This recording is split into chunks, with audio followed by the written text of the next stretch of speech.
जय हिंद प्यारे साथियों, क्या हाल चाल आप सभी का। मैं गोविंद सर आप सभी का कैरियर अकेडमी कुंडा के इस प्लेटफॉर्म पर स्वागत करता हूं। हम लोग क्लास 12th मैथ में मॉडल पेपर सॉल्व कर रहे हैं। मॉडल पेपर में हम लोगों ने पहला मॉडल पेपर स्टार्ट किया है, जिसमें क्वेश्चन नंबर इसके पहले वाले लेक्चर में क्वेश्चन नंबर 3 से 7 तक सॉल्व कर लिए हैं। आज के इस लेक्चर में हम लोग क्वेश्चन 8 और 9 को सॉल्व करने चल रहे हैं। 8 में 2 पार्ट है और 9 में भी 2 पार्ट है, जो कि दोनों 8 नंबर के आएंगे। यानी 8 दूना 16, 2 नंबर यानी 16 किसमें मिलेगा, 16 का इसमें मिलेगा। ठीक है, यानी दो क्वेश्चन होंगे।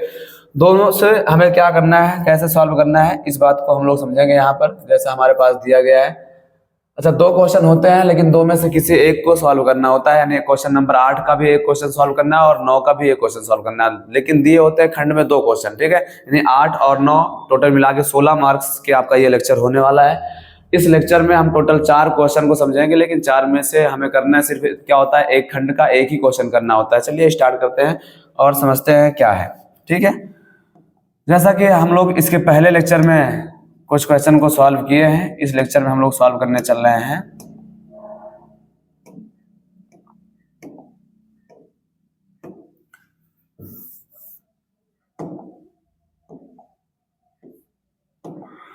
क्वेश्चन क्या कह रहा है, एक बार क्वेश्चन को थोड़ा सा बड़ा कर लेते हैं ताकि आपको दिख भी जाए क्वेश्चन क्या कह रहा है। क्वेश्चन ये है हमारे पास, क्वेश्चन नंबर 8 की बात कर रहे हैं, तो हम लोग 8 को सॉल्व करने वाले हैं यहाँ पे। और 8 में हमारे पास है क्या, समझो ध्यान से। 8 में 2 प्रकार के क्वेश्चन हैं। 2 क्वेश्चन में हमसे क्या कहा गया है, एक परवलय है और दूसरा क्या है, अवकल समीकरण। परवलय को हल करना है और अवकल समीकरण को हल करना है। तो हम पहले 8 नंबर के का की बात कर लेते हैं। क्वेश्चन 8 और 8 का क्या कहा है, इसके बारे में समझते हैं। 8 के का में कहा है, एक परवलय है x² बराबर 4ay। हम भी लिख लेते हैं यहाँ पे, जो भी पता है परवलय क्या है, x² बराबर 4ay लिखा हुआ है। ठीक है, अगर इस परवलय की बात की जाए तो आगे बताया गया नाभिलंब से घिरे क्षेत्र का क्षेत्रफल बताना है। इससे नाभिलंब, अगर इसके चित्र की बात की जाए तो अगर हम इसका चित्र बनाना चाहें तो कुछ ऐसा होगा। परवलय हमारा ये x एक्सिस होगा और ये क्या होगा, अपना y एक्सिस होगा। यहाँ पे पीछे क्या है, y, इसका मतलब y एक्सिस बनेगा और प्लस में है तो इसका मतलब धन दिशा की ओर बनेगा। तो कुछ ऐसा हो जाएगा ये। ठीक है, बीच में क्या होता है, नाभि होती है। ये नाभि है हमारा, जिसको हम लोग फोकस कहते हैं, यफ से व्यक्त करते हैं। यहाँ पे किसी को व्यक्त करने की जरूरत नहीं है। अच्छा, फोकस से होकर जाने वाली जो भी रेखा होती है, ये लंबवत, इसको हम लोग कहते हैं नाभिलंब। क्या कह देते हैं इसको, नाभिलंब कह देते हैं। और हमसे इसी का क्षेत्रफल पूछा गया है, इसका क्षेत्रफल क्या होगा ये पूछा गया है। ठीक है, ये था। तो हम यहाँ पे क्या करने वाले हैं, एक बात तो समझिए, अगर हम इसको x के सापेक्ष मानेंगे तो मुझे ये वाला पॉइंट पता करना पड़ेगा, ये वाला पॉइंट है क्या। और अगर x के सापेक्ष नहीं मानते हैं, सॉल्व करके y के सापेक्ष सॉल्व करेंगे तो हमें इस पॉइंट की जरूरत नहीं पड़ने वाली है। ठीक है, क्या क्या दिया गया है हमें, ये क्या है, ये शीर्ष होता है और ये शीर्ष जो है वो क्या है, 0,0 होता है।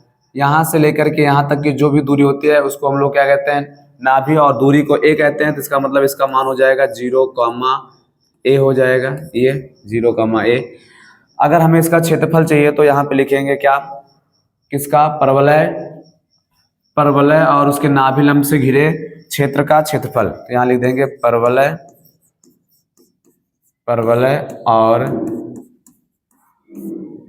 नाभिलंब, परवलय और नाभिलंब से घिरे क्षेत्र का क्षेत्रफल। क्या हो जाएगा, क्षेत्र का क्षेत्रफल हमारे पास। देखो, सबसे पहली बात, अगर मुझे क्षेत्रफल चाहिए तो हम किस अक्ष की बात कर रहे हैं, अगर हम y अक्ष की बात कर रहे हैं तो यहाँ मुझे इंटीग्रेशन लगाना पड़ेगा और यहाँ से लिखना पड़ेगा क्या, परवलय से मुझे क्या निकालना पड़ेगा, x का मान निकालना पड़ेगा और आगे लिख देंगे हम लोग dy। परवलय से किसका मान निकालेंगे, x का मान निकालेंगे और क्या लिख देंगे, dy। लिमिट अपनी क्या हो जाएगी, 0 से स्टार्ट कर रहे हैं और कहाँ जा रहे हैं, a तक, तो 0 से क्या हो जाएगा, a हो जाएगा। कुछ ऐसा हो जाएगा। ठीक है, आगे इसको सॉल्व करने वाले हैं तो क्या बन जाएगा हमारे पास, अगर आगे सॉल्व करते हैं तो हमारे पास कुछ ऐसा बन जाएगा, ये 0 to क्या रहेगा, a रहेगा, 0 to a रहेगा। अच्छा, परवलय से x का मान निकालेंगे तो परवलय से x का मान हो जाएगा रूट के अंदर 4ay और आगे क्या रहेगा, dy। आई बात समझ में। अच्छा, x के सापेक्ष निकालना है क्योंकि मुझे सॉरी वाई के सापेक्ष निकालना है, क्योंकि मुझे वाई का पॉइंट पता है, एक्स का नहीं पता है। लेकिन जो हम मान निकालने की बात कर रहे हैं, यहाँ से यहाँ तक की बात कर रहे हैं, और ये एक ही तरफ का होगा, तो हमारे पास तो दोनों तरफ आकृति बनी है, तो मुझे 2 से क्या कराना पड़ेगा, गुणा। तो यहाँ भी हम लोग क्या कर देंगे, 2 से कर देंगे गुणा, ठीक है। तो यहाँ इसको सॉल्व करेंगे तो क्या हो जाएगा, 2 तो पहले से बाहर है, इंटीग्रेशन 0 टू क्या हो जाएगा, ए हो जाएगा। यहाँ पे हम लोग 4 ए कांस्टेंट वैल्यू है, और कांस्टेंट वैल्यू इसको बाहर करेंगे तो पता है 4 का वर्गमूल होता है 2, और ए का वर्गमूल क्या होगा, रूट का ए ही होगा। तो अंदर क्या बचेगा, अंदर बचेगा रूट का वाई और डी वाई हो जाएगा। इसको और आगे सॉल्व करेंगे तो ये हो जाएगा 2 का 2 से गुणा होगा तो 4 का रूट ए हो जाएगा, और इंटीग्रेशन लगाएंगे 0 से ए, रूट को हटा करके y की पावर 1/2 लगा सकते हैं, ये हो जाएगा डी वाई। अब समाकलन करेंगे इसका, अगर y के सापेक्ष y का समाकलन करते हैं तो 4 और रूट ए का पहले से बाहर है, तो यहाँ पे हो जाएगा y की पावर हो जाएगा 3/2, और नीचे भी क्या आ जाएगा 3/2, और इसकी लिमिट जो है, लिमिट लगा देंगे 0 से क्या है हमारे पास a, 0 से क्या है हमारे पास a। अब क्या करेंगे, ये भी कांस्टेंट वैल्यू है, अगर ये कांस्टेंट है तो बाहर आएगा तो घूम के 2 ऊपर चला जाएगा, 8 नीचे, तो ये हो जाएगा हमारे पास 4 का दूना करेंगे 8, और अपान में क्या आ जाएगा, अपान में आ जाएगा 3, अपान में क्या होगा 3, और बाहर कौन है, रूट का ए, तो ये हो जाएगा रूट का ए। सही से लिखा जाए इसको तो 8 रूट का ए हो जाएगा, अपान में हो जाएगा 3। अब लिमिट लगा देते हैं, एक बार यक्स पे ये वाला मान रखेंगे, एक बार ये, अगर यक्स पे मान रखते हैं, सॉरी वाई पे, तो वाई पर क्या हो जाएगा, वाई की पावर 3/2, और 0 लगाएंगे तो क्या आ जाएगा, 0 आ जाएगा। जब इसको सॉल्व करेंगे तो 8 रूट का ए अपान में 3 होगा, और यहाँ पे क्या आएगा, ए की पावर 3/2 आएगा। जब गुणा कराएंगे तो इसकी पावर 1/2, उसकी पावर 3/2, गुणा करने में पावर क्या होती है, जुड़ जाती है, तो 3/2 में 1/2 जोड़ेंगे तो पता है क्या हो जाएगा, 4/a की पावर 4/2 हो जाएगा, और 4 से काटेंगे तो 2 बार में कट भी जाएगा, तो हमारे पास यहाँ आ जाएगा ये 4/2 होगा, तो यहाँ हो जाएगा 8/3 a का स्क्वायर, और क्षेत्रफल है तो वर्ग इकाई इसका मात्रक हो जाएगा, क्या हो जाएगा, वर्ग इकाई। यही हमारा क्या हो जाएगा, इसका आंसर हो जाएगा। देखो यक्स के सापेक्ष करेंगे, समझिए यक्स के सापेक्ष करते हैं तो y का मान रखते हैं, और अगर y के सापेक्ष कर रहे हैं तो यक्स का मान रखते हैं, बस यही अंतर है। चाहे जिसके सापेक्ष हम लोग क्षेत्रफल निकाल सकते हैं। चीजें समझ में आई हो तो जल्दी से नोट करेंगे, फिर आगे बढ़ जाते हैं। और बार बार बता रहे हैं आपको ये भैया कि स्क्रीनशॉट नहीं लेना होता है, स्क्रीनशॉट लोगे और फिर बाद में क्या करोगे, कहीं भी बैठोगे तो डिलीट मार दोगे। स्क्रीनशॉट नहीं, बिल्कुल रफ लेके बैठो, पढ़ने बैठो तो रफ लेके बैठो। अगर चीजें समझ में आपको आ रही हैं तो वीडियो को पॉज करो और अपने आप से खुद से लगाने की प्रैक्टिस करो। अगर नहीं आ रहा तो वीडियो को देखो, फिर पॉज करो, फिर लगाओ। ऐसे आगे बढ़ोगे तो प्रैक्टिस भी आपकी अच्छी हो जाएगी और लिखने का तरीका भी आपका बिल्कुल अच्छा हो जाएगा। चलिए नोट करिएगा।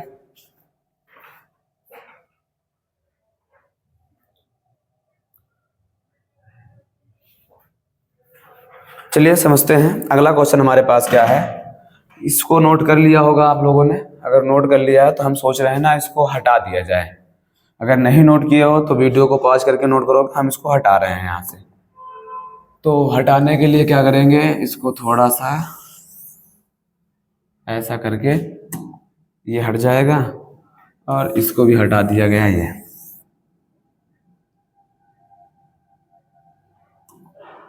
आ जाते हैं फिर 8 का, ये तो का था और 8 का हमारे पास क्या है, क्वेश्चन नंबर 8 का खा भी हमारे पास है। अच्छा, दोनों में से एक ही करना होता है, जो कि दोनों सवालें आसान थी, तो दो में से एक को जो आपको अच्छे तरीके से आए उसको लगाना है। और 8 नंबर का क्वेश्चन है, बहुत हिसाब से लगाना है। 8 दूना 16, इसका मतलब है अगर आपके लास्ट 3 सवाल लगाते हो, कौन से, 7 नंबर, 8 नंबर और 9 नंबर, तो 8 तारीख 24 नंबर आएंगे, जो कि आपने आप में क्या 5% के बराबर है। अगर ये छूट जाएगा तो इसका मतलब समझ सकते हो सीधे 5%, यहाँ 1% बहुत हमारे लिए क्या इंपॉर्टेंट है, ये तो हमें सीधे 5% देके जा रहे हैं। ठीक है, तो चलिए समझते हैं क्या है। एक अवकल समीकरण दिया है, यहाँ लिख लेते हैं हम भी, अवकल समीकरण दिया है। अवकल समीकरण में हमारे पास क्या क्या दिया है देख लेते हैं। यहाँ पे dy/dx दिया है, आगे लिखा हुआ है माइनस का क्या है, y है, और बराबर में क्या लिखा है, cos x लिखा है। ठीक है, अगर ऐसा क्वेश्चन दिख जाए कभी तो इसकी तुलना हम लोग करते हैं। किससे तुलना करेंगे, समझो ध्यान से। यहाँ पे हम लोग लिखेंगे अवकल समीकरण की तुलना, अवकल समीकरण की तुलना किससे करेंगे, यहाँ पे dy/dx, ये ऊपर y है, माइनस में क्या होता है, माइनस में प्लस में py, और बराबर में क्या होता है q से जब करेंगे। जब यहाँ तुलना करेंगे हम लोग, पता है, तो फिर यहाँ हमारे पास मान क्या मिलने वाला है, हमें p का मान मिल जाएगा यहाँ से -1 और q का मान हमें मिल जाएगा यहाँ पर cos x। इसके बाद क्या करते हैं, इसके बाद हम लोग IF पता करते हैं, इंटीग्रल फैक्टर अवकल समाकल गुणांक। समाकल गुणांक जो होता है भैया वो होता है e की पावर इंटीग्रेशन p dx, ये होता है। तो यहाँ पे लगाएंगे तो क्या हो जाएगा, e की पावर इंटीग्रेशन p का मान रखेंगे और p का मान हमारे पास है -1 dx लगा देंगे। तो फिर यहाँ पे हमारे पास ये आ जाएगा e की पावर, माइनस को बाहर कर देते हैं तो क्या बचेगा 1 dx, और 1 का इंटीग्रेशन कर रहे हैं x के सापेक्ष कर रहे हैं तो इसका मतलब ये हो जाएगा e की पावर -x। ये मिल गया मुझे किसका मान, IF गुणांक इंटीग्रल फैक्टर, यानी ये हमें मिल जाएगा समाकल गुणांक का मान। इसके बाद क्या करते हैं, इसके बाद मेरे पास एक सूत्र होता है, हम उस सूत्र का प्रयोग करेंगे और फिर इसको सॉल्व करेंगे। सूत्र क्या होता है, सूत्र होता है यहाँ पे IF का इंटू होता है किसके साथ, y के साथ, बराबर में आ जाएगा, क्या आ जाएगा, समाकलन होगा। आगे यहाँ पे लिखा जाएगा IF इंटू Q और dx, ये होता है। अगर ऐसा फार्मूला है तो इस पे रख करके अप्लाई करते हैं तो फिर मुझे क्या मिलेगा देखने को, चलिए लगाते हैं यहाँ से। तो IF का मान हमारे पास है e की पावर -x, तो ये हो जाएगा y e की पावर -x बराबर, इधर क्या हो जाएगा इंटीग्रेशन है, IF का मान है e की पावर -x है इंटू, और q का मान हमारे पास क्या है, यहाँ पे हमारे पास है cos x dx। अब यहाँ पे हम लोग लगाएंगे प्रथम गुणे द्वितीय। अगर प्रथम गुणे द्वितीय लगाना, क्योंकि यहाँ पे दो भागों में क्या है गुणा, और दोनों अपने आप में क्या है फंक्शन होते हैं। एक तो क्या है यहाँ पे चरघातांकी फलन है और दूसरा हमारे पास क्या त्रिकोणमितीय का फलन है। जब हमें अलग अलग फलन गुणा करते हुए दिखाई देते हैं तो हम लोग खंडसा नियम लगाते हैं, और खंडसा के लिए मुझे प्रथम गुणे द्वितीय लगाना पड़ता है, और प्रथम गुणे द्वितीय के लिए मुझे पहले पता करना पड़ेगा इन दोनों में से प्रथम कौन है। तो देखो एक हमारे पास नाम आता है जिसको हम लोग कहते हैं आइलेट। क्या कहते हैं, आइलेट। आइलेट के अनुसार अगर चलते हैं तो भैया आई का मतलब होता है इनवर्स, अगर कहीं इनवर्स दिख जाए तो हम पहला मान लेते हैं। उसके बाद अगर लाग दिखता है तो पहला मानते हैं, अलजेब्रा दिखता है तो पहला, ट्रिग्नोमेट्री दिखता है तो मतलब जिस क्रम में लिखा है उसके हिसाब से जो पहले दिखेगा वही हमारा पहला होगा। तो यहाँ पे ट्रिग्नोमेट्री है और एक्सपोनेंशियल है, तो हमारे पास ये दो बातें हैं, तो इसका मतलब ये हमारे लिए क्या हो जाएगा, पहला वाला हो जाएगा, और ये हमारे लिए क्या हो जाएगा, दूसरा वाला हो जाएगा। अब खंडसा यहाँ लगाएंगे तो फिर क्या हो जाएगा, चलिए समझते हैं। तो यहाँ हो जाएगा y e की पावर -x होगा बराबर में cos x, जो हमारे पास है cos x। ये ऐसा करते हैं, इस क्वेश्चन को हम समीकरण 1 मान लेते हैं, कहीं जरूरत पड़े तो काम करेंगे, नहीं पड़ी तो कोई बात नहीं। cos x को प्रथम मानेंगे और e की पावर क्या होगा -x dx हो जाएगा। फिर माइनस फार्मूले में होता है, इंटीग्रेशन लगाते हैं, ब्रैकेट लगाते हैं, अवकलन करते हैं d बाई ds। किसका करेंगे, पहले वाले का cos x का, और फिर इंटीग्रेशन करेंगे e की पावर -x का, ds कर देंगे, और फिर पूरे का क्या कर देंगे, dx कर देंगे। ये नियम होता है। अब अगर ऐसा है तो जो समाकलन के आगे का मान होता है उसको हम सेम वैसे ही लिख देते हैं cos x। यहाँ पे क्या हो जाएगा, e की पावर x का अगर हम समाकलन करेंगे तो पता है भैया e की पावर -x आएगा, लेकिन याद रखिए समाकलन कर रहे हैं e की पावर -x का तो -x, लेकिन यहाँ पे फिर से करना पड़ेगा तो माइनस आगे गुणा में आ जाएगा, तो ये हो गया माइनस। ध्यान देना, यहाँ पे हम लोगों ने क्या लगा दिया है, माइनस लगा दिया है, आगे माइनस रहेगा। ऐसे यहाँ भी करेंगे तो जब समाकलन कास का करते हैं तो पता क्या आता है, माइनस का साइन x आता है। कास का समाकलन माइनस साइन x होगा, और इसका समाकलन क्या होगा, इसका भी माइनस e की पावर क्या होगा, -x dx, ऐसा हो जाएगा। अब माइनस माइनस गुणा कराएंगे तो क्या हो जाएगा, प्लस में, तो ये हो जाएगा माइनस cos x e की पावर -x, और माइनस पहले से है लेकिन ये माइनस और माइनस गुणा क्या हो जाएगा, प्लस, तो फिर हो जाएगा ये साइन x e की पावर -x dx। इसको इक्वेशन हम लोग मान लेते हैं सेकंड। अच्छा अगर ऐसा है तो इधर हमारे पास y e की पावर -x रहेगा। यहाँ पे हमें फिर से दिख रहा है खंडसा लगाना पड़ेगा, और अगर हम फिर से खंडसा लगाएंगे तो क्या हो जाएगा, समझो y e की पावर -x रहेगा बराबर माइनस का क्या रहेगा आगे cosec x रहेगा, cosec नहीं है भैया cos है, ये थोड़ा गलती हो गई है, तो क्या हो जाएगा माइनस का cos x इंटू e की पावर माइनस का x, ये हो जाएगा, यहाँ इंटू रहेगा, इंटू। आगे बढ़ेंगे तो क्या हो जाएगा, यहाँ पर माइनस और फिर प्रथम गुणे लगाएंगे तो साइन आगे आएगा, क्या हो जाएगा साइन x e की पावर क्या हो जाएगा -x dx हो जाएगा, और आगे क्या होता है माइनस, लेकिन याद रखना इस माइनस की वजह से ये चिन्ह क्या हो जाएगा, बदल जाएगा। और आगे हम बढ़ेंगे तो फिर क्या हो जाएगा, यहाँ पे इंटीग्रेशन छोटा ब्रैकेट d बाई dx, अवकलन करते हैं किसका, पहले वाले का, पहले हमारे पास क्या है साइन x है, और फिर समाकलन करेंगे e की पावर -x का, dx कर देंगे, किसका dx कर देंगे, पूरे का, यहाँ पे ऐसा हो जाएगा। अब आगे थोड़ा पेज नहीं है तो थोड़ा छोटा करना पड़ेगा। ऐसा कर लेते हैं, इसको थोड़ा छोटा करके काम चलाते हैं। छोटा होगा चेक कर लेते हैं।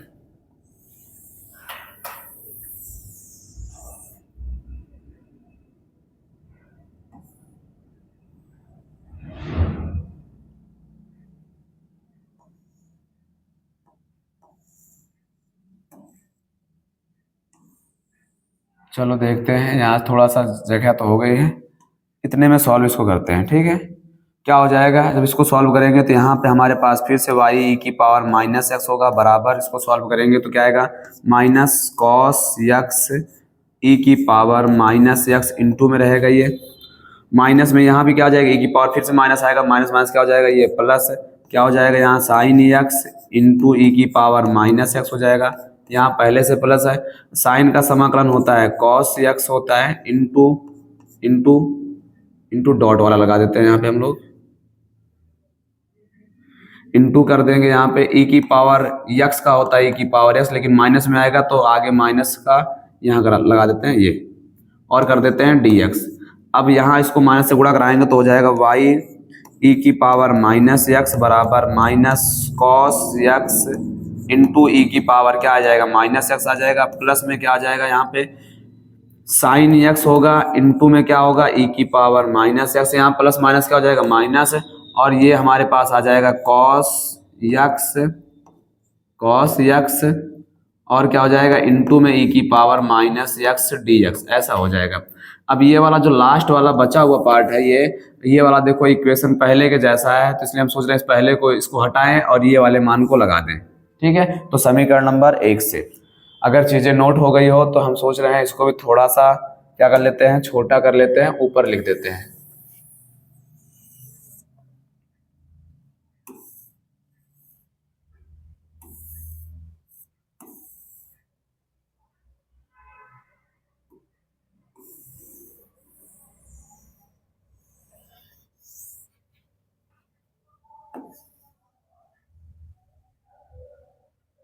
चलिए देखते हैं थोड़ा चीज़ों को क्या किया गया, छोटा किया गया है, और इस क्वेश्चन को भी यहाँ हम लोग लगा लेते हैं।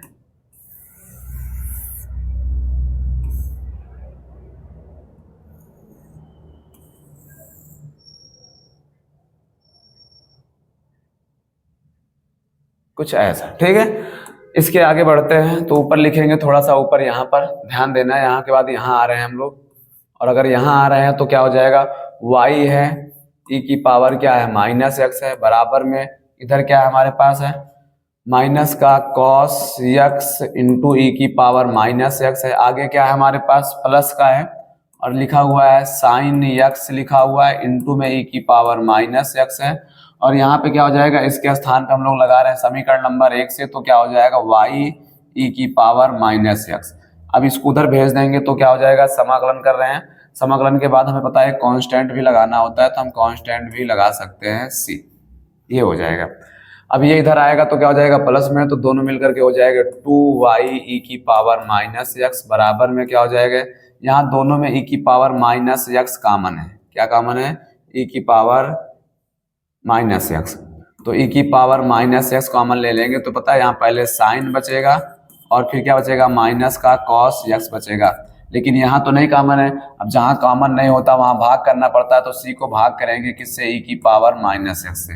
अब ये दोनों क्या हो जाएंगे कॉमन लिए हो तो ब्रैकेट लगाएंगे बड़ा वाला, फिर ये ऐसा कुछ, क्योंकि पूरे में कॉमन ले रहे हैं, अगर पूरे में कॉमन ले रहे हैं तो ये वाले भाग से ये वाला भाग क्या होगा कट जाएगा, तो बचेगा 2y बराबर साइन एक्स माइनस का कॉस एक्स और प्लस में बचेगा c e की पावर प्लस का x, क्या हो जाएगा प्लस का x। कैसे नीचे से कोई संख्या ऊपर जाती है तो वो प्लस में हो जाती है, यही हमारा क्या हो जाएगा आंसर हो जाएगा। ठीक है, देखो चीजें आसान थी पर थोड़ा लंबी थी, और आपको नंबर भी तो पूरे मिल रहे हैं, नंबर पूरे मिल रहे हैं तो थोड़ा मेहनत करनी तो पड़ेगी। ठीक है, क्या करेंगे अवकल समीकरण दिया है, समीकरण को पहचानते हैं और तुलना करा देते हैं, तुलना कराएंगे तो p मिलेगा q मिलेगा, जैसे p मिल जाएगा IF पता कर लेंगे, IF मिलने के बाद सूत्र ये वाला लगा देंगे, और जैसे ये वाला सूत्र लगाएंगे तो हमारे पास कुछ ऐसा बनेगा। तो यहाँ पे दिख रहा है खंडसा लगाना पड़ेगा, और खंडसा लगाने के बाद समाप्त नहीं हुआ तो फिर से खंडसा लगा देंगे, और अगर हम फिर से खंडसा लगा देते हैं तो कुछ ऐसा बनेगा, और ये वाला इसके जैसा दिख रहा है, इसलिए इसको हटा करके समीकरण 1 से उसी के मान को रख देंगे और पक्षांतर कर देंगे। दोनों क्या हो जाएंगे, इधर आगे जुड़ जाएंगे, और जुड़ने के बाद क्या होगा, दोनों में कॉमन e की पावर x लेकर काट देते हैं, तो हमारे पास जो फाइनल बचता है वही हमारा क्या हो जाएगा, आंसर हो जाएगा। चलिए जल्दी से नोट करेंगे तो हम फिर आगे बढ़ते हैं।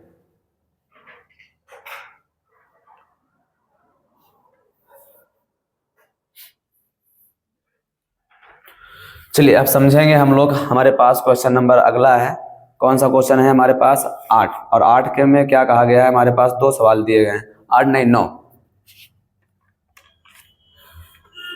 9 में जो कहा गया है उसकी बात कर लेते हैं।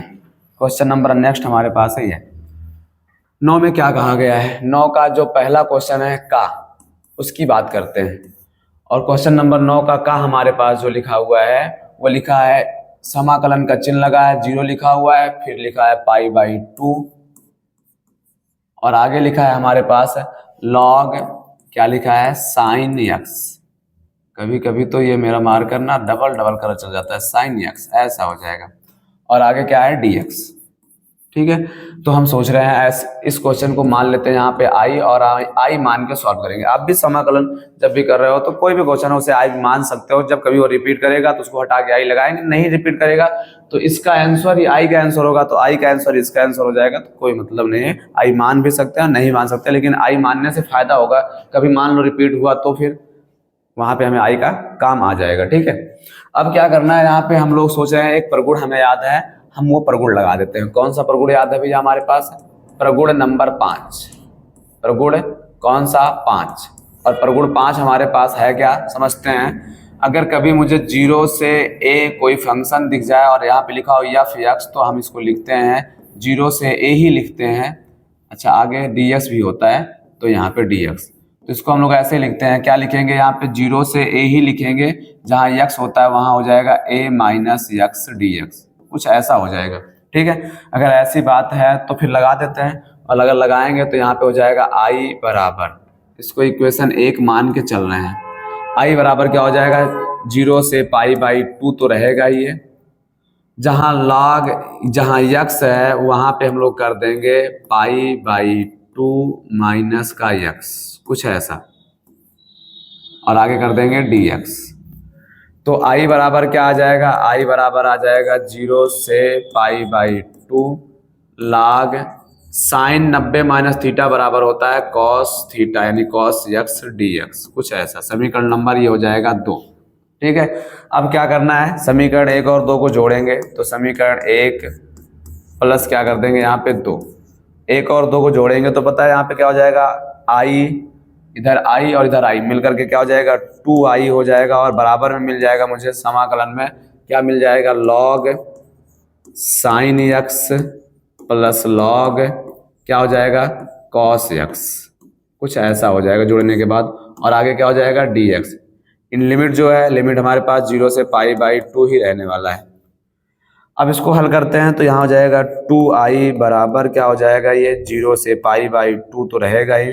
यहाँ पे एक फार्मूला बन रहा है, log m plus log n, log m plus log n बराबर होता है log m इंटू n, क्या हो जाएगा, m इंटू n, आगे कर देंगे dx।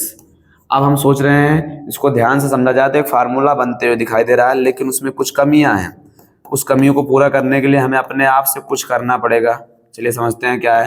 देखो ध्यान से, अगर इसको देखा जाए तो ये log में लिखा है sin x, इंटू में क्या लिखा है cos x, अगर इसमें 2 आ जाए तो ये फार्मूला बन जाए, तो 2 से क्या करेंगे, गुणा करेंगे, और 2 से क्या कर देंगे, इसमें हम लोग भाग कर देंगे, ये कुछ ऐसा, 2 से गुणा 2 से भाग, और आगे कर देंगे यहाँ पे dx। इसी बात को थोड़ा सा आगे बढ़ाते हुए आगे हम बढ़ते हैं तो क्या हो जाएगा, यहाँ से 2i बराबर आएगा, क्या आ जाएगा, यहाँ से 0 से π/2 रहने वाला है, 0 से π/2, और आगे हो जाएगा log 2 sin x into cos x बराबर होता है sin 2x अपान में क्या आ जाएगा 2, ये हो जाएगा, और dx।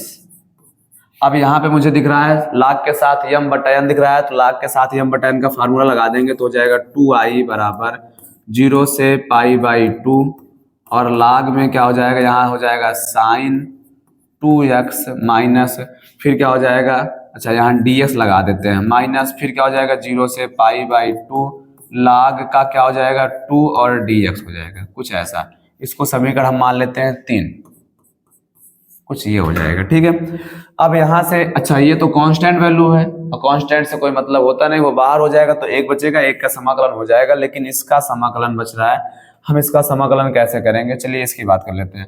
यहाँ पे जो 2x दिख रहा है ना, हम सोच रहे हैं 2x को मान लेते हैं t। क्या करते हैं, 2x को मान लेते हैं t, माना 2x बराबर क्या मान लेते हैं t, और जब 2x को t मानेंगे तो अवकलन करेंगे, अवकलन करेंगे तो 2 और x का अवकलन 1 हो जाएगा, t का अवकलन हो जाएगा dt/dx। तो मुझे यहाँ dx बराबर आ जाएगा क्या dt/2, ये आ जाएगा। अच्छा फिर अगर हम लोग जब मानते हैं समाकलन में तो लिमिट भी चेंज करते हैं। लिमिट चेंज करने के लिए क्या लिखना पड़ेगा, जब क्या भैया हमारे पास x का मान 0 है तो t का मान क्या मिलेगा, समझो t का मान भी मिल जाएगा मुझे 0, क्या मिल जाएगा 0। इसके बाद क्या है, आगे है हमारे पास जब x का मान क्या हमारे पास π/2 है तो भैया t का मान जो मिलेगा वो मिलेगा 2 × π/2, तो 2 से 2 कट गया तो क्या मिल जाएगा पाई, तो t का मान आ गया पाई। ये अब लिमिट भी चेंज कर लिए, मान भी लिए, तो इस पे लगाते हैं। इसके बाद लगाएंगे तो फिर क्या हो जाएगा, यहाँ लिख रहे हैं थोड़ा सा, चलो कैसे लगाएंगे चीजों को समझो थोड़ा सा, देखो ध्यान से। तो क्या हो जाएगा, यहाँ से 2i बराबर 0 से क्या हो जाएगा, ये पाई हो जाएगा, क्या हो जाएगा 0 से पाई, और आगे लिखेंगे log साइन क्या लिख देंगे t और इंटू में रख देंगे tt। अपान में क्या आया है 2 आया है, तो अपान में 2 को हम हमेशा के लिए बाहर कर देते हैं ऐसा, और आगे जैसा लिखा हुआ है उसको वैसा लिखेंगे। क्या log 2 बाहर आ जाएगा, इंटीग्रेशन होगा 0 से π/2 होगा और बचेगा 1 और कर देंगे dx। ठीक है, अब यहाँ पे देखो क्या दिख रहा है, हम सोच रहे हैं ना इसको थोड़ा सा क्या कहते हैं एक परगुण और लगा लेते हैं। अगर परगुण यहाँ पे लगाया जाएगा तो एक परगुण हम लोगों ने पढ़ा है, क्या है समझो ध्यान से। परगुण हमारे पास है शायद 6ठा या 7वां परगुण है, आप एक बार देखकर कंफर्म कर लीजिएगा। परगुण क्या है, अगर कभी हमारे पास 0 से 2 पाई होता है और यहाँ पे क्या होता है f(x) dx होता है, तो इसको हम लोग लिखते हैं 2 क्या लिखते हैं यहाँ पे 0 से π/2 और क्या कर देंगे यहाँ पे हम लोग f(x) dx, कुछ ऐसा कर देते हैं। तो ये सेम दिख रहा है, पर इसमें एक बात नहीं दिख रही है हमें, क्या 0 से पाई तो दिख रहा है, अगर 0 से पाई यहाँ 2 पाई है तो यहाँ पर क्या हो जाएगा, याद रखना है यहाँ पे हमारे पास जो आएगा 2 पाई ना करके आगे क्या हो जाएगा, ये वाला भाग वो पाई हो जाएगा, आधा हो जाता है। ठीक है, तो 2 पाई है तो क्या हो जाएगा पाई, और अगर सिर्फ पाई होता तो π/2 हो जाता। फिर इसके हिसाब से अगर इस पे लगाया जाएगा तो पता है ये क्या हो जाएगा, ये हो जाएगा यहाँ से 2i बराबर 1/2, और इसको सॉल्व करेंगे तो यहाँ पे आ जाएगा 2 × पाई है तो आधा होगा तो π/2 हो जाएगा, और अपान में क्या है 0 तो यहाँ हो जाएगा log क्या हो जाएगा साइन t dt, और आगे हो जाएगा माइनस का, इसको वैसे उतारेंगे तो हो जाएगा 1 का समाकलन x, तो log 2 यहाँ पे x और x पे लगा देंगे लिमिट क्या है 0 से π/2। चलिए इतनी बातें नोट करो तो थोड़ा सा आगे बढ़ते हैं, क्योंकि मुझे थोड़ा सा हटाना पड़ेगा। ठीक है, जल्दी से नोट करो तो आगे बढ़ते हैं।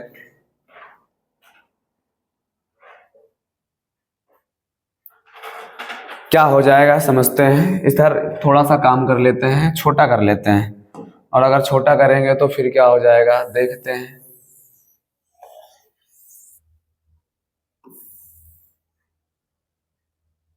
चलो छोटा तो हो गया, दिख रहा होगा आप सभी को। इस वाले पार्ट को भी छोटा कर लिया जाए।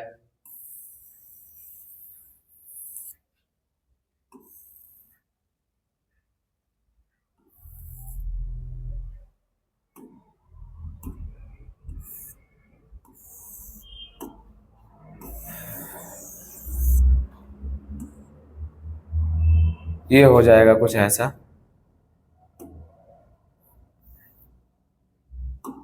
यहाँ 2 रहेगा, और इधर से भी कुछ बातें हैं इनको इधर ला लिया जाए, इसको हटा देते हैं यहाँ से।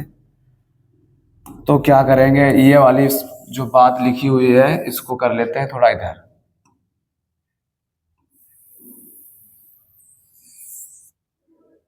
नहीं, पूरा का पूरा आ रहा है, आधा अधूरा चाहिए मुझे।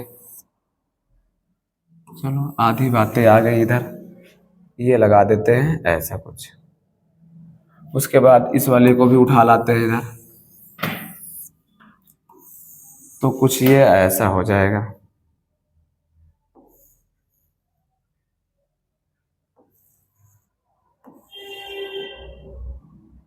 ठीक है।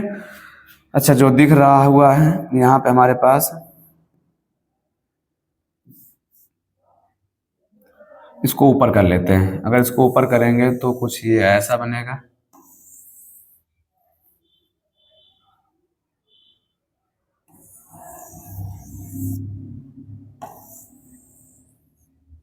ये हो जाएगा। और उसके बाद हमारे पास ये जो बात है इसको कर दिया इसके नीचे। ठीक है, ये हो गया।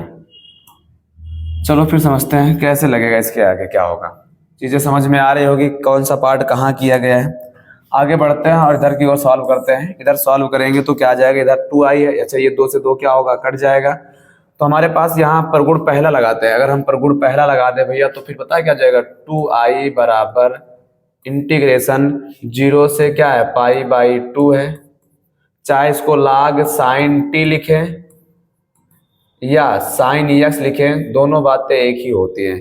ये कौन कहता है, ये प्रगुण पहला कहता है, इसलिए हमने दोनों को सेम। देखो यहाँ पे भी क्या लिमिट सेम है और लिमिट सेम है। जब लिमिट सेम होती है तो dx और dt आपस में बराबर बराबर होते हैं। तो आगे क्या हो जाएगा, माइनस का log 2 और यहाँ ब्रैकेट लगाएंगे x, 0 से क्या हो जाएगा π/2। तो ये वाला तो सेम किसके बराबर हो गया, पहले वाले के, इसलिए इसको हटाते हैं। यहाँ पे हटा के क्या लगाएंगे i, तो 2i बराबर आ जाएगा i। और आगे माइनस का क्या है, log 2 है। और यहाँ पे सॉल्व करेंगे तो π/, क्या आएगा 2 आएगा, और माइनस का क्या हो जाएगा 0 हो जाएगा। तो ये उधर जाएगा तो घट जाएगा, तो क्या हो जाएगा यहाँ पे i बराबर बचेगा माइनस का log 2 और इंटू में क्या बच जाएगा π/2, ये हो जाएगा। तो इसका मतलब हो जाएगा i बराबर क्या हो जाएगा, माइनस का π/2 log 2, यही हमारा क्या हो जाएगा, आंसर हो जाएगा। ठीक है, चीजें समझ में आ रही होंगी। देखो अब थोड़ा सा क्वेश्चन लंबा होगा क्योंकि इसमें परगुण लग रहे हैं और एक नहीं लगा है, 5 लगा है। यहाँ पे एक परगुण लगा हुआ है, 5 के जैसा ही है, 6 परगुण है। और यहाँ पे एक परगुण लगा हुआ है जो कि परगुण हमारा पास कौन सा हो जाएगा, पहला वाला परगुण हो जाएगा। तो 3 परगुण लगने के बाद हमारे पास जो आंसर आया है वो आया है π/2 log 2। जल्दी से नोट करेंगे तो एक क्वेश्चन और बच रहा है, उसको भी समझेंगे हम लोग।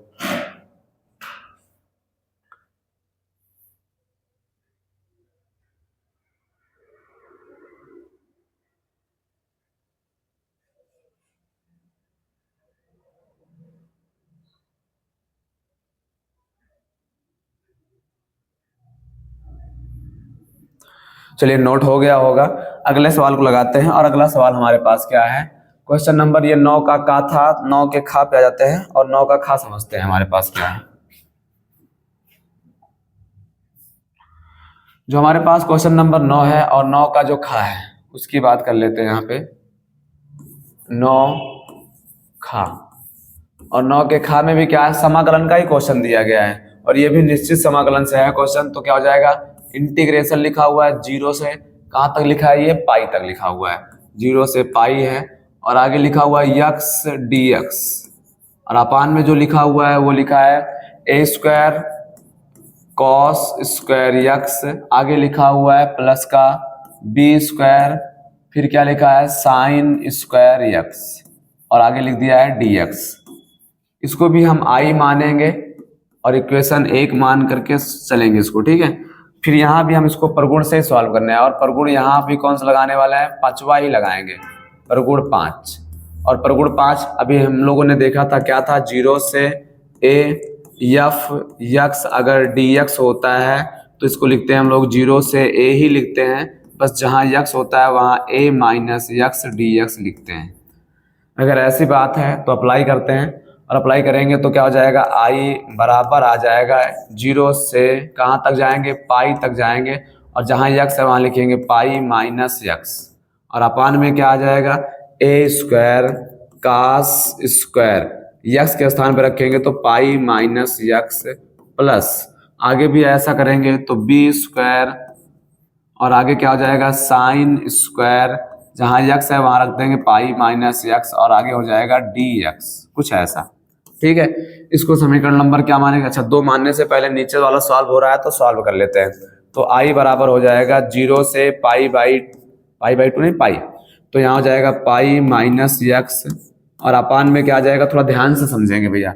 ये लिखा हुआ कास 180 माइनस थीटा, एक कास 180 माइनस थीटा दूसरे चतुर्थांश में होता है, और दूसरे में कास कैसा होता है माइनस, लेकिन स्क्वायर की वजह से माइनस माइनस क्या हो जाएगा प्लस, तो इसका मतलब हो जाएगा a square cos square x, plus में आ जाएगा। ठीक है, आगे बढ़ेंगे तो प्लस में क्या आ जाएगा, यहाँ पर भी B square sine square x, और आगे क्या रहेगा डी एक्स। समीकरण नंबर क्या मान लेंगे 2। वही करेंगे जो इसके पहले सवाल में किए थे, समीकरण 1 और 2 को जोड़े थे, तो यहाँ भी करेंगे समीकरण 1 प्लस 2। अब 1 और 2 को जोड़ेंगे तो यहाँ हो जाएगा 2i, भैया इधर भी आई है इधर भी आई, तो i 2 हो जाएगा। जब इसको जोड़ेंगे तो क्या आ जाएगा 0 से पाई बाई पाई, अकेले पाई बाई नहीं, अच्छा हर बराबर है, दोनों का हर सेम है तो अंश जुड़ेगा, तो यहाँ है पाई माइनस यक्स और वहाँ है प्लस यक्स, नीचे सेम है a square cos square x plus b square sine square x d x. ये हो जाएगा, यक्स से यक्स क्या होगा कट जाएगा, याद रखेंगे क्या होगा भैया, यक्स से यक्स कटेगा, तो ये वाला यक्स से यक्स कट जाएगा। अब जो बचा है उसको लिखेंगे यहाँ पर, तो क्या हो जाएगा समझते हैं, 2i बराबर होगा क्या हो जाएगा 0 से पाई, और यहाँ बचा क्या है पाई ऊपर, और नीचे हमारे पास क्या बचा है ए स्क्वायर, क्या है हमारे पास a square cos square x plus क्या है बी स्क्वायर, और क्या है साइन स्क्वायर यक्स, ऐसा कुछ बचा है, और ये है डी एक्स। अब यहाँ भी हम लोग प्रगुण लगाते हैं, कौन सा प्रगुण लगाते हैं, हमारे पास एक और प्रगुण है, समझो ध्यान से, प्रगुण नंबर शायद 6 है। जब कभी 0 से हमारे पास 2a दिखता है और यहाँ भी एफ एक्स डी एक्स लिखता है, तो इसको हम लोग लिखते हैं 0 से a, क्या लिखते हैं 0 से a F x D x, बस आगे कर देते हैं 2 से गुणा। ठीक है, कंडीशन और भी आगे है, आप एक बार बुक को खोल के देखोगे तो आगे बताया f2a माइनस एक्स जो होता है वो बराबर होता है किसके एफ एक्स के, तो इसका मतलब प्रगुण 5 के जैसा ही है ये भी। तो फिर क्या हो जाएगा जब इसको अप्लाई करेंगे तो यहाँ पे हमारे पास 2i पहले से है, यहाँ पे क्या आ जाएगा 2 आ जाएगा, फिर क्या करेंगे 0 से ये हो जाएगा पाई बटा 2, क्या हो जाएगा 0 से पाई बटा 2, ये पाई कांस्टेंट वैल्यू है तो चाहे इसको बाहर कर लेते हैं तो हो जाएगा 2 पाई। आगे क्या हो जाएगा यहाँ बचेगा 1 बटा में क्या आ जाएगा, अच्छा बटा में आ जाएगा हमारे पास a square cos square x plus b square sine square x d x, कुछ ऐसा हो जाएगा। 2 से 2 कट भी जाएगा तो काट देते हैं, तो आई बराबर आएगा पाई, नीचे से कॉस कॉमन ले लेते हैं, अगर हम कॉस कॉमन लेते हैं तो ये कॉस क्या हो जाएगा कॉस स्क्वायर कॉमन, अब कॉस स्क्वायर कॉमन लेने के बाद बचेगा ए स्क्वायर प्लस यहाँ हो जाएगा बी स्क्वायर, और क्या हो जाएगा tan स्क्वायर यक्स हो जाएगा। कैसे भैया, आपको तो पता है ना, जब कॉमन लेते हैं तो बटे में आ जाएगा, कौन बटे में आएगा कॉस बटे में आएगा, कॉस बटे में आएगा तो साइन बटा कॉस क्या हो जाएगा tan हो जाएगा। अब इस कॉस को ऊपर भेजा जाएगा। नेक्स्ट पेज पे चलते हैं, ये इसी सवाल को लेकर के और कैसे सॉल्व करेंगे समझते हैं। चीज़ों को हटाने से अच्छा है अगले पेज पे पढ़ते हैं। ठीक है, अगले पेज पे आने के बाद हमारे पास क्या मिला, आई बराबर क्वेश्चन क्या था, यहाँ पे हमारे पास पाई था, इंटीग्रेशन था 0 से क्या था 2, 0 से पाई बाई 2, 0 से क्या था पाई बाई 2 था, ऊपर क्या था 1 और नीचे क्या था हमारे पास cos स्क्वायर कॉमन लिए हैं, और क्या है हमारे पास ए स्क्वायर है, आगे क्या है माइनस का बी स्क्वायर, और क्या है tan स्क्वायर यक्स, कुछ ऐसा बना हुआ है। क्या ए स्क्वायर माइनस बी स्क्वायर है या ए स्क्वायर प्लस बी स्क्वायर है, प्लस बी स्क्वायर है। ठीक है, तो प्लस लगाएंगे यहाँ पे, तो प्लस का हो जाएगा बी स्क्वायर, ये कुछ ऐसा है, और ऊपर है डी एक्स। जब कास को ऊपर भेजेंगे तो पता है क्या हो जाएगा, आई बराबर आ जाएगा यहाँ पाई, और ये हो जाएगा 0 से पाई बाई 2, ये ऊपर जाएगा तो हो जाएगा सेक स्क्वायर यक्स, और नीचे बचेगा a square plus b square tan square x d x. इसको समीकरण मान लेते हैं। क्या आप पहले कुछ समीकरण माने हैं क्या? अगर पहले माने हैं तो 1 माना है, 2 माना है तो उसको मान लेंगे हम लोग तीसरा। क्या मान लेंगे? तीसरा। इसको समीकरण नंबर 3 मान लेते हैं। ठीक है, अब 3 मानेंगे तो यहाँ हम सोच रहे हैं जो भी हमारे पास बी tan है इसको टी मान लेते हैं। क्या कर देते हैं? माना बी tan x बराबर टी। और अगर ऐसा करते हैं तो टी मानने के बाद मुझे क्या करना पड़ेगा? अवकलन। और अवकलन करेंगे तो b क्या होगा? बाहर हो जाएगा। tan का अवकलन होता है sec स्क्वायर x, और इधर से आएगा dx बराबर में क्या हो जाएगा? dt। तो यहाँ से मुझे मिल जाएगा dx बराबर dt upon b sec square x। अब इस मान को अप्लाई करेंगे और पुटअप करके रखेंगे तो क्या मिलेगा मुझे यहाँ से?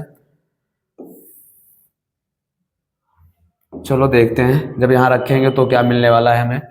तो यहाँ हो जाएगा i बराबर आ जाएगा पाई पहले से बाहर है, इंटीग्रेशन 0 से पाई बाई 2 बाहर है, यहाँ पे सेक स्क्वायर पहले से ऊपर है, और नीचे क्या हो जाएगा? ए स्क्वायर प्लस टी का स्क्वायर, क्योंकि पूरे को टी माने टी का स्क्वायर इंटू डी एस के स्थान पे लिखेंगे D T upon B sec square x. तो सेक स्क्वायर से सेक स्क्वायर क्या होगा? कट जाएगा। तो ये बी कांस्टेंट वैल्यू है, बाहर आ जाएगी तो पाई बाई बी, और क्या बचने वाला है यहाँ से? 0 से पाई बाई 2 बचेगा, और 1 अपान में क्या हो जाएगा? ए स्क्वायर प्लस क्या होगा? टी स्क्वायर, और आगे क्या हो जाएगा? D T. अब इसका समाकलन करेंगे, जो कि नीचे वाला फार्मूला लग रहा है। किसका फार्मूला है? tan इनवर्स का। तो यहाँ हो जाएगा आई बराबर आ जाएगा पाई बाई बी, तो पहले से बाहर है। इसका फार्मूला होता है 1 अपान ए, तो 1 अपान ए का वैल्यू भी ए है, और आगे हो जाएगा tan इनवर्स टी अपॉन ए। ये कर देंगे और लगा देंगे प्लस में कांस्टेंट वैल्यू क्या? सी। लेकिन निश्चित समाकलन है तो सी से सी क्या होता है? कट जाता है, नहीं लगाएंगे, बस इतने पे क्या लगा देंगे? लिमिट लगा देंगे। लिमिट हमारे पास क्या है? अच्छा, टी माना तो है, टी मानने के बाद हम लोग लिमिट को चेंज नहीं किए हैं, तो फिर हमें यहाँ पे क्या रखना पड़ेगा? 0 से पाई बाई 2, और बाद में हमें टी का मान रखना पड़ेगा। ठीक है, तो यहाँ हो जाएगा हमारे पास आई बराबर आएगा पाई अपान ए बी, और अंदर क्या हो जाएगा? tan इनवर्स टी का मान हमारे पास क्या है? B tan x। तो ये हो जाएगा B tan x upon A, और बाहर कौन है? 0 से पाई बाई 2। अब लगाएंगे लिमिट। अब लिमिट लगाएंगे तो आई बराबर क्या हो जाएगा? पाई अपान ए बी आएगा। एक बार पाई बाई 2 रखेंगे तो tan inverse B tan pi by 2 upon A, ये हो जाएगा माइनस, फिर 0 रखेंगे तो tan इनवर्स क्या हो जाएगा? बी tan 0 अपान ए, कुछ ऐसा बन जाएगा। अब सॉल्व करते हैं। यहाँ पे tan 90 लिखा हुआ है, और tan 90 का मान क्या होता है आपको ये बताना है। अगर हम tan 90 की बात करते हैं और tan 0, अगर tan 0 की बात करते हैं तो tan 0 का मान होता है क्या हो जाएगा? यहाँ पे 0 हो जाएगा। फिर तो हमारे पास tan 90 का मान क्या आएगा? tan 90 sin 90 अपान क्या होता है? cos 90। sin 90 का मान 1, cos 90 का मान 0, इसका मतलब ये तो हो जाएगा 0। अगर ये हमारे पास क्या हो जाएगा? 0, तो आई बराबर आगे बढ़ेंगे तो पाई अपान ए बी तो रहेगा, ब्रैकेट में क्या हो जाएगा? यहाँ बचेगा tan इनवर्स। जैसे ये 0 हुआ तो टोटल 0 हो जाएगा, तो ये हो जाएगा 0, और यहाँ पे क्या है? 0। tan 0 का मान क्या होता है? 0 होता है, तो ये भी हमारे पास क्या हो जाएगा? माइनस का। एक जगह हमारे पास tan 90 है और दूसरी जगह हमारे पास क्या है? tan 0। tan 0 का मान 0 नहीं होता, tan 90 का मान 0 है, तो tan 0 का मान क्या हो जाएगा? इनफाइनाइट। कैसे? sin 0 अपान में क्या आएगा? cos 0। तो sin 0 अपान cos 0 क्या हो जाएगा? थोड़ा सा मान गड़बड़ा रहा है यहाँ पे भैया। tan 90 का मतलब होता है sin 90 बटे cos 90। अगर हम ऐसा करते हैं तो sin 90 का मान होता है 1, cos 90 का मान होता है 0। इस केस में क्या है? इनफाइनाइट आएगा, और इनफाइनाइट का अपने आप में कोई अस्तित्व है नहीं, तो यहाँ पे क्या हो जाएगा हमारे पास? ये आई बराबर आ जाएगा पाई अपान ए बी। क्या हो जाएगा? पाई अपान ए बी। फिर तो ये हमारे पास इनफाइनाइट बन जाएगा, तो tan इनवर्स में क्या बन गया? ये इनफाइनाइट। ठीक है, और यहाँ पे क्या हो जाएगा? माइनस tan इनवर्स में क्या बन गया? ये 0। अब हमें बताना है कि इनफाइनाइट किसका मान है tan में, और 0 किसका मान है। तो आई बराबर आ जाएगा यहाँ से पाई अपान ए बी। tan में इनफाइनाइट किसका मान होता है? ऐसा tan 90 का मान इनफाइनाइट होता है, तो यहाँ पे हो जाएगा फिर तो पाई बाई 2 हो जाएगा, और यहाँ पे क्या हो जाएगा? फिर तो 0। tan 0 का मान 0 होता है, तो यहाँ पे क्या बचेगा? पाई बाई 2, और पाई बाई 2 से गुणा करा देंगे तो आई बराबर आ जाएगा pi square upon 2 A B. ये हमारा क्या है? आंसर। ठीक है, अच्छा, ये थोड़ा आसान हो सकता था, पता है कब? जब जैसे हमने टी माना था, लिमिट को चेंज कर लेते तो। इसी के साथ, इस क्वेश्चन के साथ आपका ये जो मॉडल पेपर पहला था समाप्त हो गया। मिलते हैं नेक्स्ट मॉडल पेपर लेकर के, या फिर नेक्स्ट जो हमारे पास प्रीवियस ईयर के क्या क्वेश्चन पेपर है उनको लेकर के। तब तक के लिए आप सभी से जय हिंद। ठीक है।